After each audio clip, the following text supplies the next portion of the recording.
views expressed by the hosts of the In Full Blume book club series are not necessarily those held by In Full Blume Media.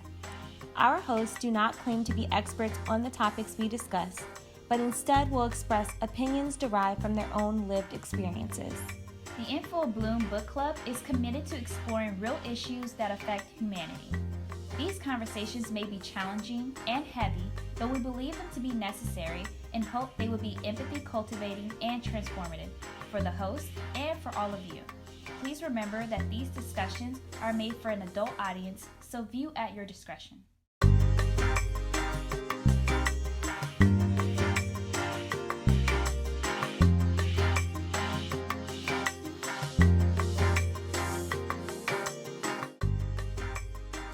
All right. Well, welcome back again, guys. We are here. We are together in present moment. So today's episode, we are going to be discussing the next couple pages in this book. So we're going through, we left off at 35. So we're moving through 36 to 71. And this part, obviously, I don't know what's coming after, but this was such an interesting part for me. I don't know how anyone else feels, but I do want to go ahead and give like first impressions of this reading that we've had. I want to see how everyone was feeling about it. Go ahead, Joshua, sorry. I keep coming back to it. The writing is so poetic. It's not just, it's straightforward, but it's more to it. There's this like beautiful narrative kind of imagery woven through that is really, really stand out because it's not the norm. It's very different than anything I've ever read. While still somehow feeling like it's a conversation. Like it still feels like she's like telling you her story. I think we said it last time. It's like you're sitting there watching her story with her. Like thoughts. Yeah. And to address their pronouns, they go by they. Sorry. Yeah. I'm going to have a hard time with that because the first part of it is so much about femininity that it's going to take me a minute to get that switch in my head. No, yeah, we understand. It's all about a growth in the process. To add on to it, this part, I really resonated with this section. There was so many different things that they touched on.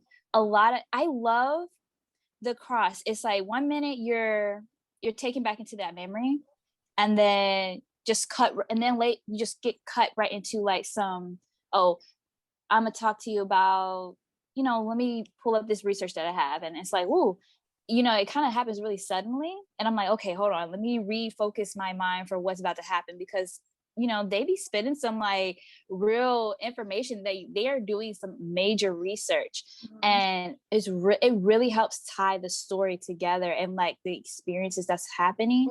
So I love that aspect of it. But like explain how they are talking about how they are explaining what's happening, because it's different when we hear it in our point of view. We read it and we're like, oh, this is what I get from it, but it kind of pulls it back to what they are getting from it and being like, okay, this is what I felt from that experience, and this is how it actually is like tying into my brain. Yeah, I was gonna say, I think like Joshua had mentioned last time, it's definitely, and I think we all agreed or said this in some sense in our initial first impressions of the novel, that it's not a book that you can just speed through. You know what I mean? You have to be diligent. You have to take your time. And I love that, especially for the purpose of having these conversations. I love that we have to really dive into it. I don't know about you guys, but this section felt a little bit more personal. There were a lot of very intimate things happening that we kind of got pulled into. So I'm really excited to kind of see where you guys take this. So our first discussion question, is that in multiple points of the novel, Whitney described experiencing sexual gratification during or after what isn't maybe obviously an arousing scenario. One such instance is when they describe the experience at the water park, another after having poured out their mother's alcohol. Do you all believe these two events are connected by some common experience? So that's kind of our first question to you. Do you all believe those two situations, the pouring out the alcohol and the experience at the water park, are there's a commonality that runs between those two experiences. First commonality I see, I think, is that it's kind of this separation from like at the water park, like she got to be part of this familial unit for a second, and then she's separated away from it. She gets lost, she's off by herself, or they are off by themselves. Sorry, excuse me for that.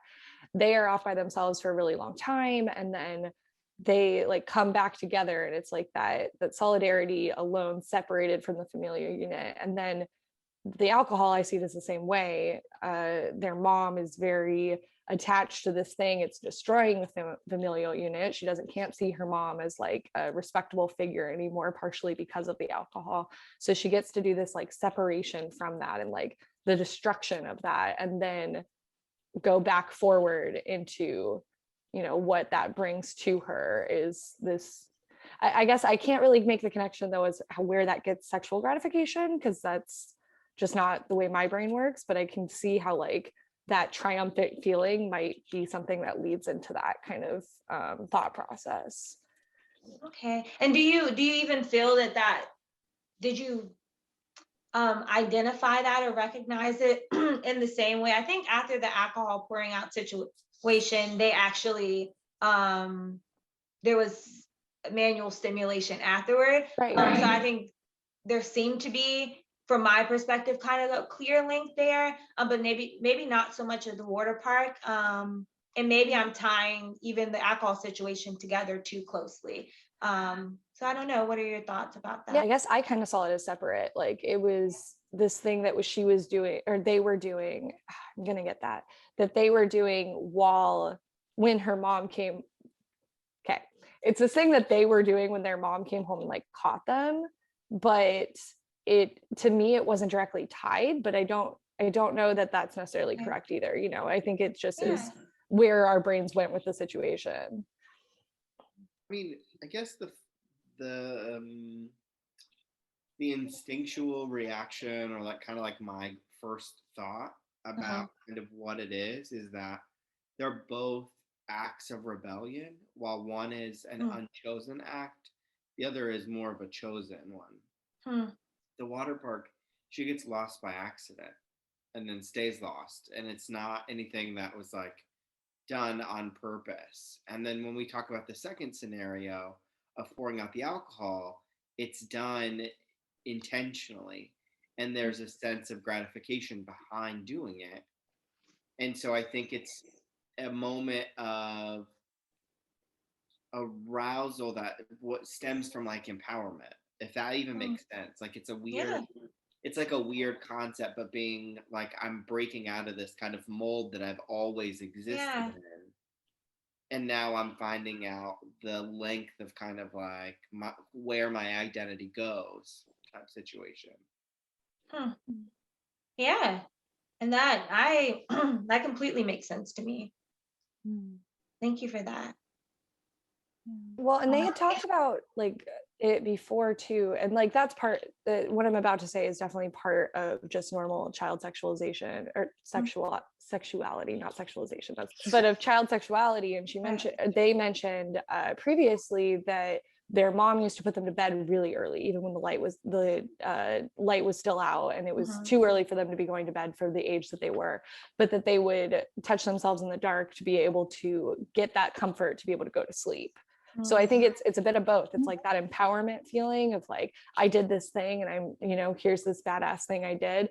But on top of that, it's also clearly something that like brought them comfort previously as a child. So maybe it's something that still brings them comfort now, even like after that act of rebellion. You know, sometimes you need that like safety feeling almost afterwards. Another part to that question, to the topic, why do you believe Whitney chose to share their sexual awakening in this way? Of course, and that's with the assumption that you even feel like this was some kind of understanding of their sexuality.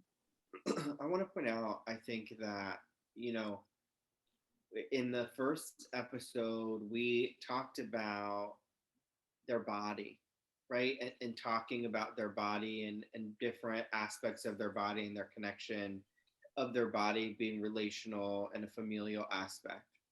And I think talking about their sexuality, whether it's their own sexuality or how they feel with other people,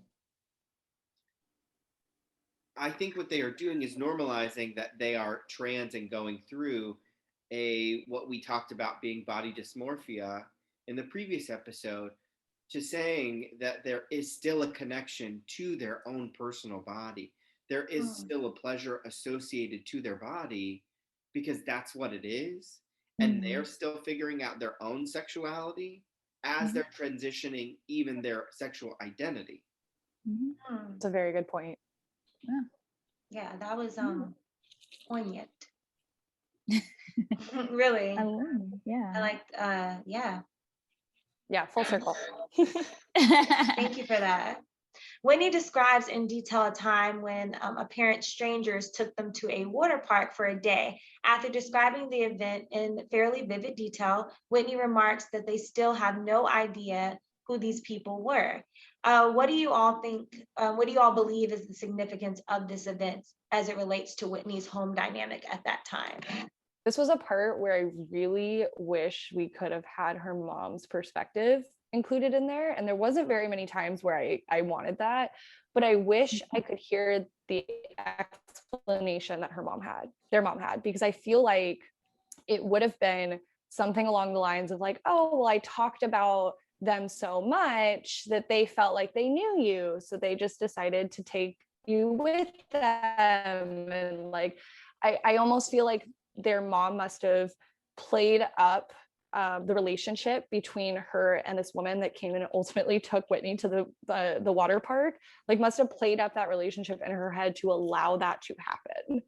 Okay, stay with me, y'all. Just roll with me for a second. I don't think this really happened.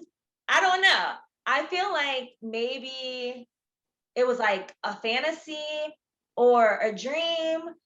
I don't know. Also, again, rock with me for a second. Whitney mentioned pixie dust.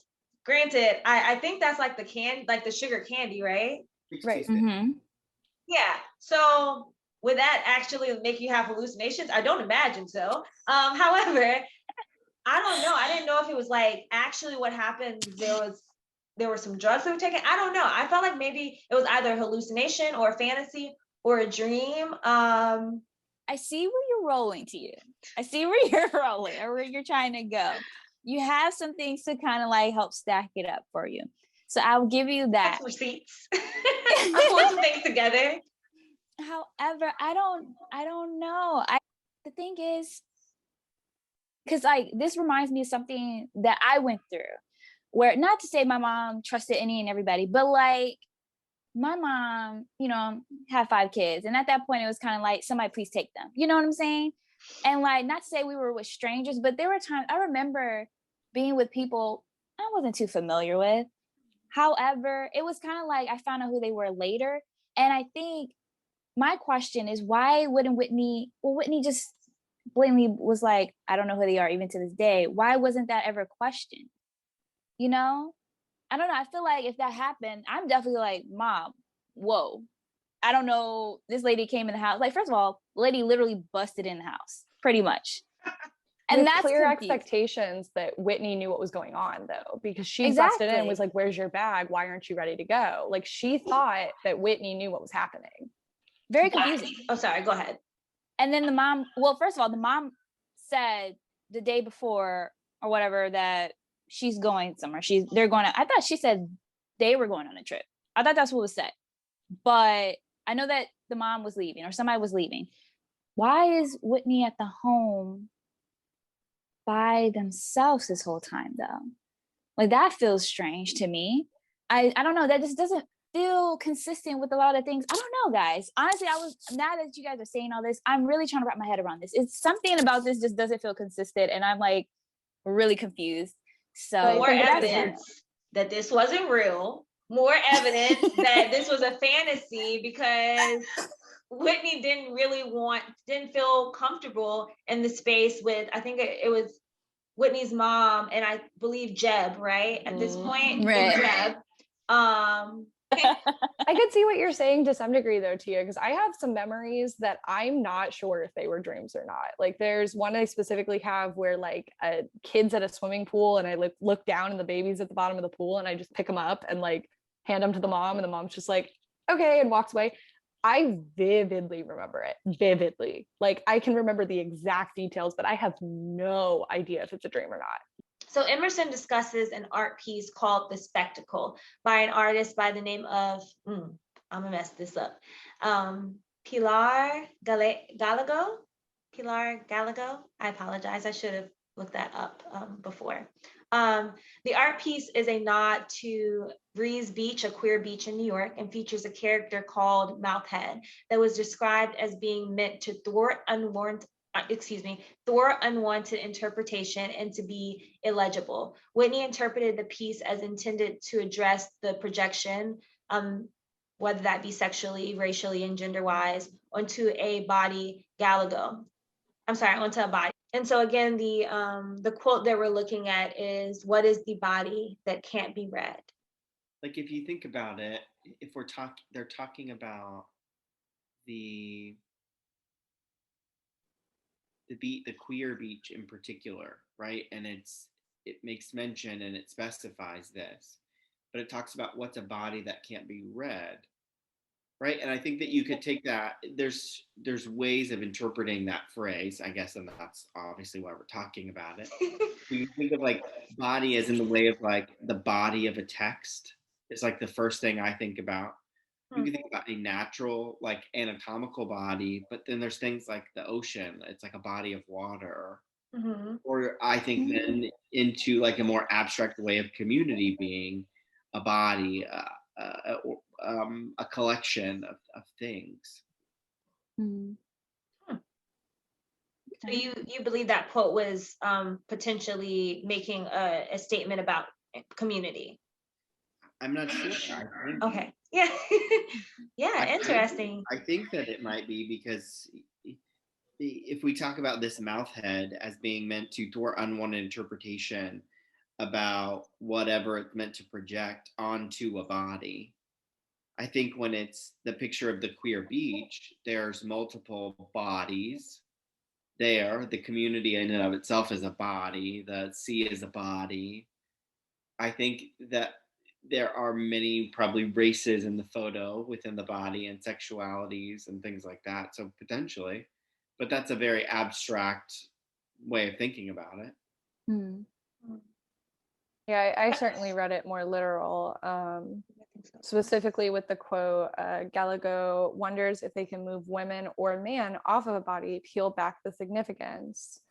Mouthhead was meant to thwart unwanted interpretation. So I wonder if it could, I could also see it being both, that it's the very literal aspect of it of, what if we just saw people as people and we didn't have to place the significance that a patriarchal society places on a female body or male body or trans body or cis body in general. But what if we just saw the people themselves and just saw that reflection of it itself, So I imagine it could very well be both, because it would not be unlike an artist to have multiple layers to their art, and the first part being what you see on the very literal surface, and then the understanding underneath that comes from your very specific path in life that everyone has gone through, and that pulls into the abstract view of it as well. Yeah, Bridget, I also saw it as a commentary on the concept of gender identity and the binary way that we view gender identity. I believe it was meant to be, again, like I don't recall whether that was, I believe those were Whitney's words, using the words illegible, but it was intended to be that, so that there was kind of, that discussion of, well, what could it be? You know what I mean? Or maybe to draw attention to the fact that we automatically want to create some type of label or to figure out what it is. So maybe creating a figure that was so outside of our concept of femininity or masculinity, that there was not an opportunity for that to get across that point of people don't fit into your categories and check off your boxes. But I think that interpretation absolutely goes with something they mentioned later on when they are going through their top surgery, that the reason they went to Canada was because in the United States, you required a psychologist to sign off, but you also had to agree to finish you had to agree to finish the transition, and that did not align with them. So they went to Canada where they could just have their breasts removed and still retain their curviness and not have to go through a full transition into a male body, because we want one or the other. There was a portion where they talked about the fact that historically, Whitney talked about the fact that historically, or cited a researcher who talked about the fact that historically, people have been the measure, and I think they were saying even within the community, the measure of transness and the highest value of transness was being able to pass and being surgically complete. And I think they used a different term. Has there been any art piece, whether that be visual art, performing art, written work, that has felt particularly transformative to you all in your understanding of some concept that you feel compelled to share? Mine's pretty heavy, so I don't know if we want me to throw this into the mix first.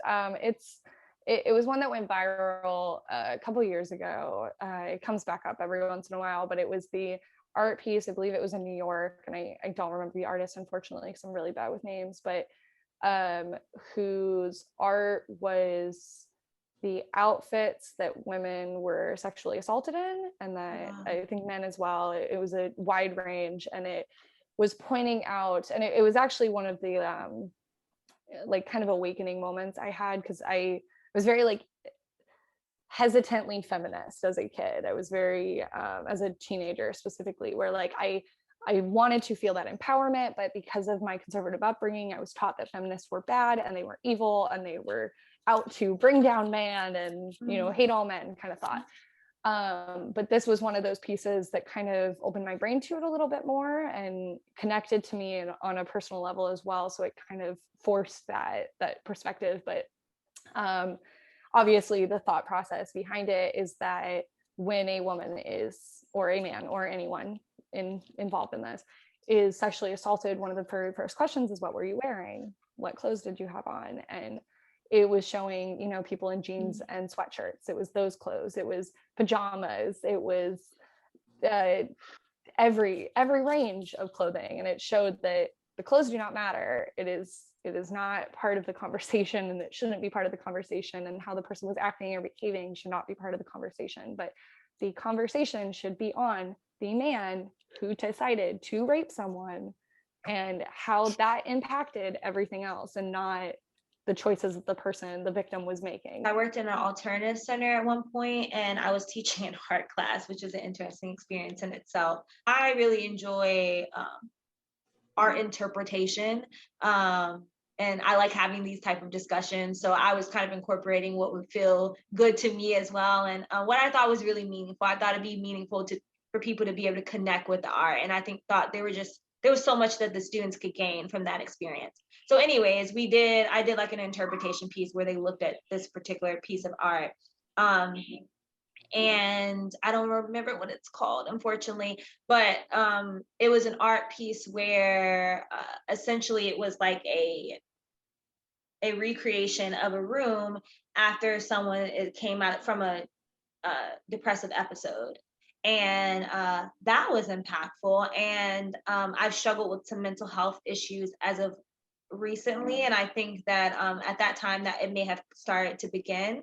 And it was messy and ugly. And it was like, not just like, oh, Cheetos on the floor. It was like dirty underwear. It was like used pads. It was like, this is what that looks like. And it's not just, it can be really debilitating for a lot of people, and life-threatening for a lot of people. And I really connected with that piece. I think like people's personal narratives are art sometimes. And so I think things that have been transformational for me or that have been really influential or impactful for me have been listening to people's personal narratives or reading about people's personal narratives and finding a connection to the narrative that is either in alignment with my own or share similarities. Immediately started thinking about things like TV episodes or like really good movies or books or songs or like that type of media as my way of connecting deeper to things, to art. Asia, what about you? If I'm being honest, I have one that I've been sitting on. It's just the memory that I have on it is sometimes hard to speak about. I really was trying not to get emotional about it. So that's why I was kind of holding back, because it's the only thing that's coming to my mind. Just a little background. I was working the last show I did before COVID. I was a stage manager and I worked on a production called Echoes, and it was written by the director. What she did was we gathered an ensemble of female cast members, and basically through so much, what did she call it? I can't remember the type of word, but basically she was writing the scripts kind of around their experiences. And I was there firsthand listening to everything, and it transformative is like not even really touching how much that meant to me and how impactful that experience was. And it's still, oddly enough, been over a year. It's still a little hard to, I could talk about the show and be like, oh, it was a great show. But to talk about that actual experience of being in that room with those women and hearing their stories, I still get really emotional about, because looking them in the face, I've seen a lot of them around campus. You would never know what they were going through. And that hurts to know that people can be on the brink of something so catastrophic and just so devastating, but show up as if they had the best day of their life, or and that hurts. That we're in the world where, and even in the space that I was in, I struggle with it. I struggle with connecting with people in a genuine way where I can share my emotions and you can share yours back, and we kind of like connect on that way. I really struggle with that. And so having to sit in that was hella uncomfortable, but very necessary. And so that's why it's still, to this day, because it's still something I'm working on, hard to express that, talk about that experience, because I know that I might just burst into tears. Okay, guys, so our last question. Whitney acknowledged that everything they ever knew about their mother was rooted in phallocentricity, defined as centered on or emphasizing the masculine viewpoint. What, if any, biases or worldviews have you noticed have created conflict or contention with other individuals in your life? So I've talked on this before, I think off air, not on air, but the concept of like white feminism comes to mind with this question, because it is that idea of having to get away from what feminism means when you are not inclusive, and what it means when you are not really thinking about everyone else. You're just thinking about your personal experience. And obviously my personal experience with feminism is very white. So it's that bias and having to move away from that bias of, as long as I am taken care of, then everyone else is taken care of, because that's not really how it actually works.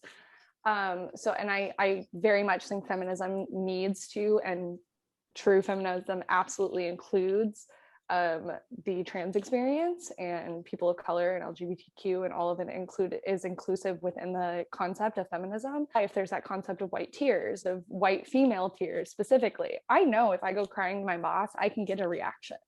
And dependent on what the situation is, I might be using that version of feminism, that white feminism, and really it's not even feminism if you're going crying to your boss to get that reaction, but that version of the situation to negatively impact other women.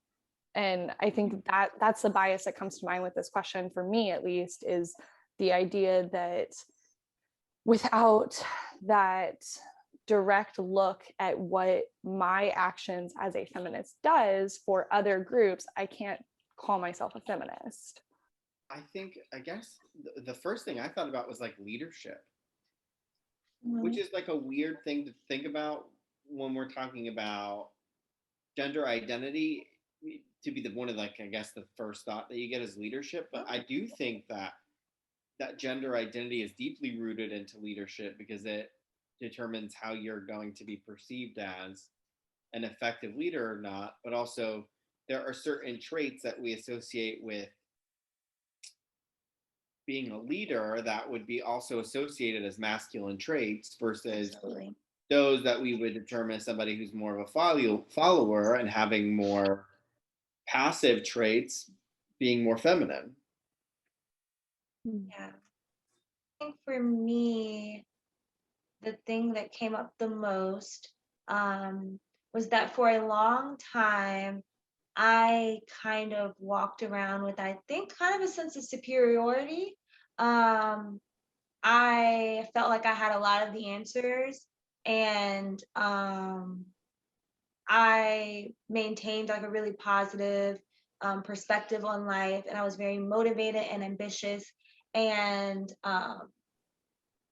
yeah, I believe that even going into, I went to school for psychology, and I had various different things I kind of wanted to do within the mental health field and social work. And I think initially when I was coming into that, it was kind of with a sense of like, I know what you need to do. Like, I got you, which life humbled me. I know nothing, literally nothing.